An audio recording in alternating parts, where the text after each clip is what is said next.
My name is Marilyn Torpey. Today is September 24th, 2010. This interview is sponsored by the Soldiers to Scholars program of Westchester University. Our interview today is with Bret Robinson. Bret, welcome. Thank you. We'll start with some background information. Please tell us your full name.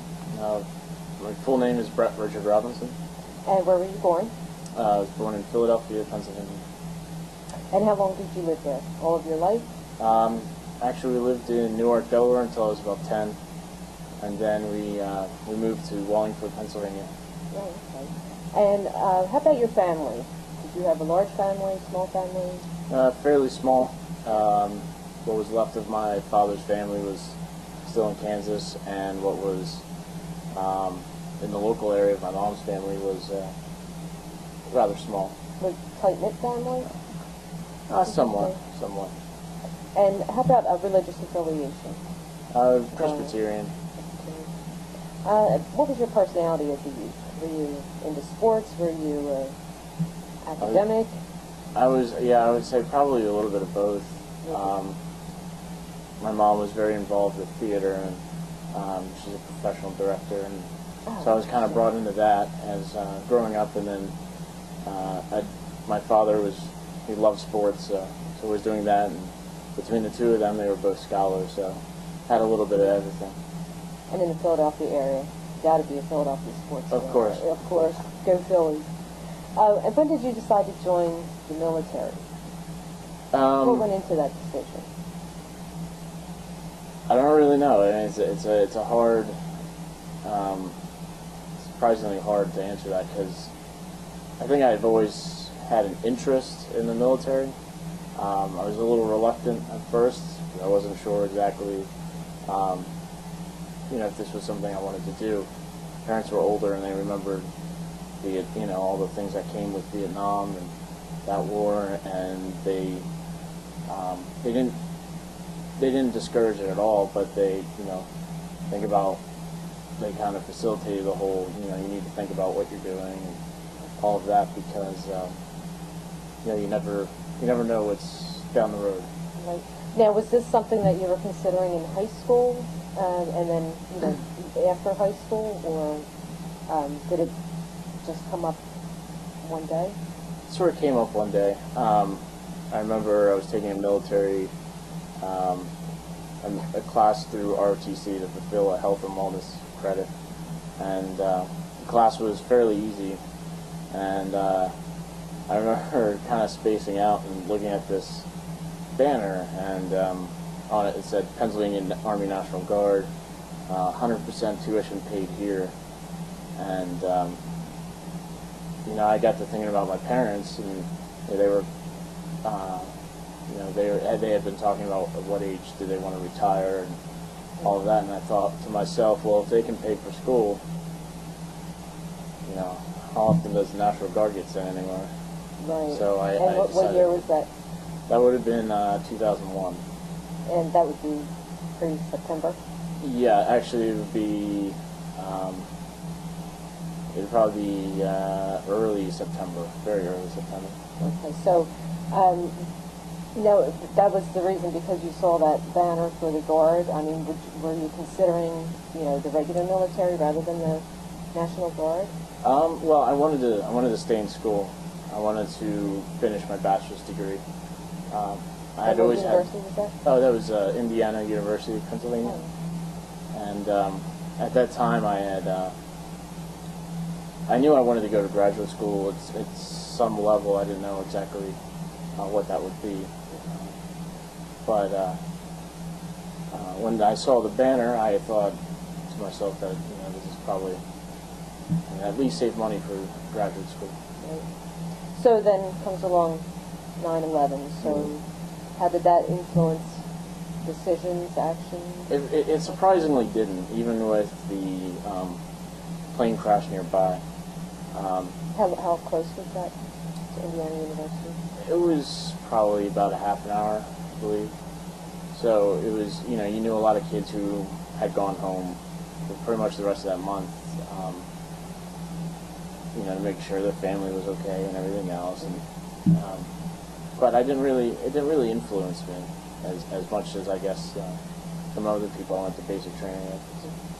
How about the other students, your fellow students on campus? Did you notice, was there a flow to the military at that point because of 9/11?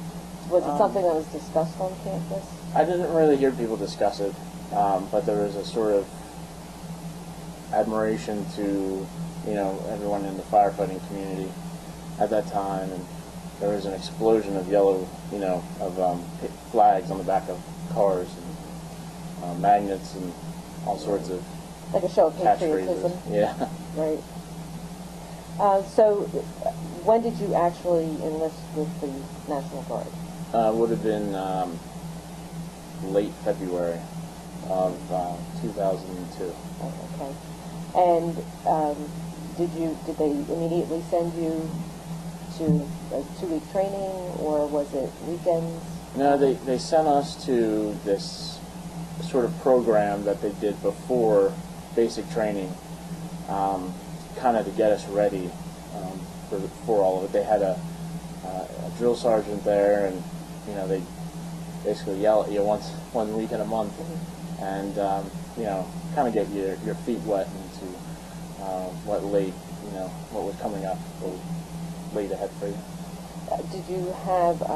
Did they take you through different occupations, or were you geared towards one occupation in your military? No, what you enlisted in is what you were getting. So they were doing all the general stuff that was, your general orders and that sort of thing. Learning the military alphabet and the phonetic alphabet and all of that. But nothing that was geared towards your job. And how long did that last? Just the weekend, 1 weekend a month? Yeah, until you went off to basic training. And for me, that would have been May. Okay. So when you went to basic training, were you with everyone else from your National Guard unit? No. You were. It was the same one that they sent, everyone else from the regular Army Reserves, and so we were all mixed up. And how long was your basic training there?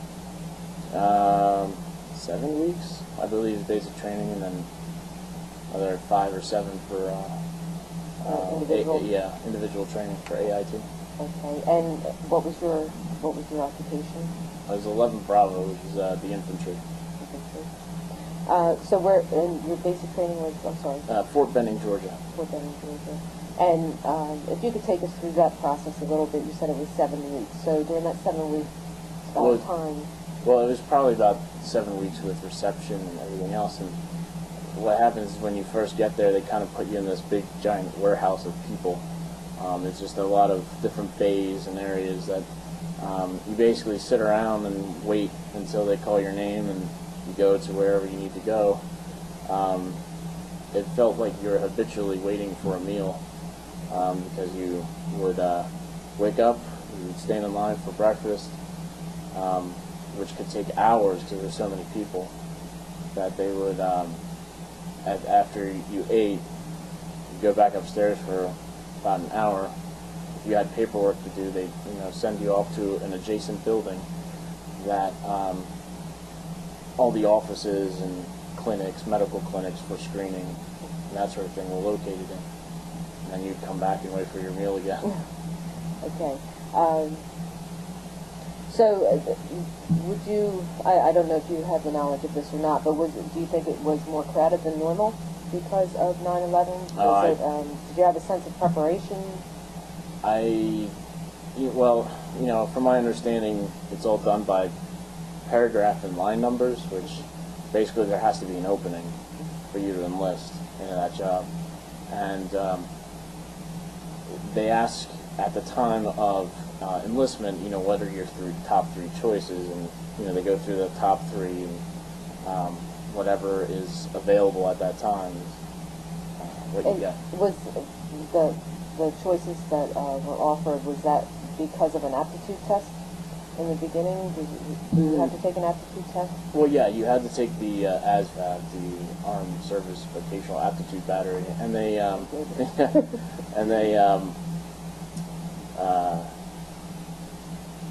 basically they would take that and they would say, well, here's all your options.